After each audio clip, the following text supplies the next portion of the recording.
Prologue. Santorini, Greece, 1990.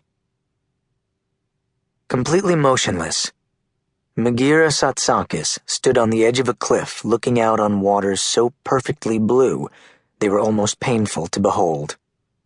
The air was fragrant with sea salt, cooking olives from the merchant carts, and bright sunlight in a homey scent that was completely unique to this region.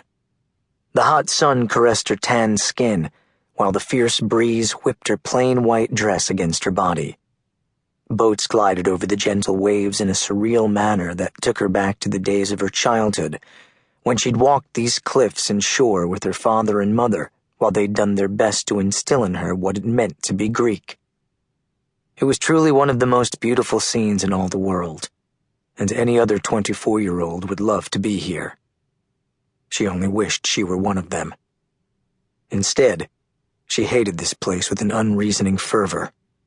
To her, Greece was death and sorrow, utter misery, and she would rather have fishhooks pounded into her body than ever step foot on this land again.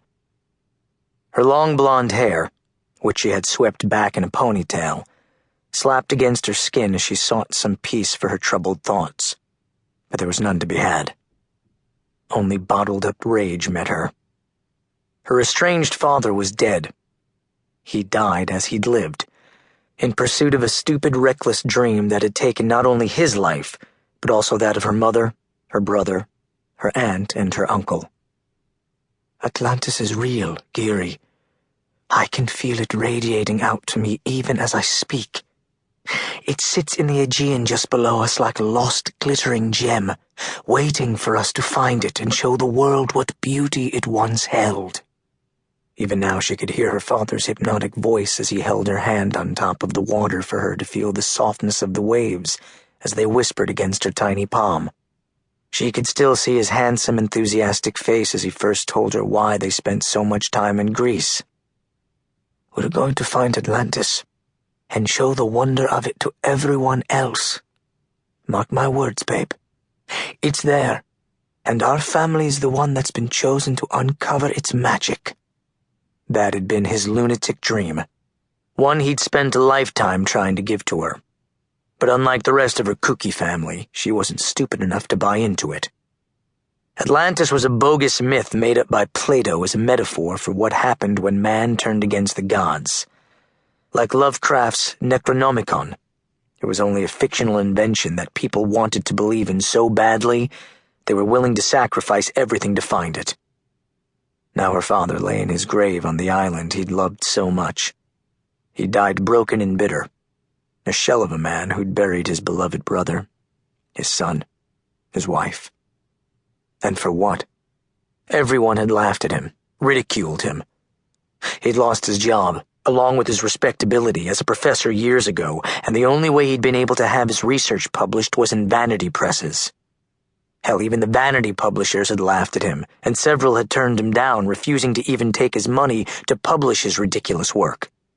Still, he carried on in his feverish desire to give people even more reason to laugh at him, which they'd done with relish.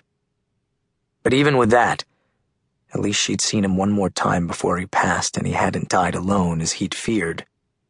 Somehow, against the doctor's prognosis, her father had managed to hold on until she caught a plane from the U.S. and made it to his hospital room to see him. Though their meeting was brief, it had been enough to make peace with him so that he could die without guilt over abandoning her for his search. If only she could have found a bit of that peace for herself. There still was no such forgiveness inside her where he was concerned. No matter how much her grandfather had tried to explain her father to her, she knew the truth. The only thing that man had ever loved had been his dream, and he had sacrificed his entire family, her entire family, for it. Now at 24, because of him, she had no brother and no parents. She was utterly alone in the world, and her deathbed promise to her father to carry on his work burned inside her like a rampaging fire. It was one of the few times in her life that she'd been weak. But the sight of him as a frail, troubled man lying on a cold hospital bed, while he desperately clung to life, had torn her apart.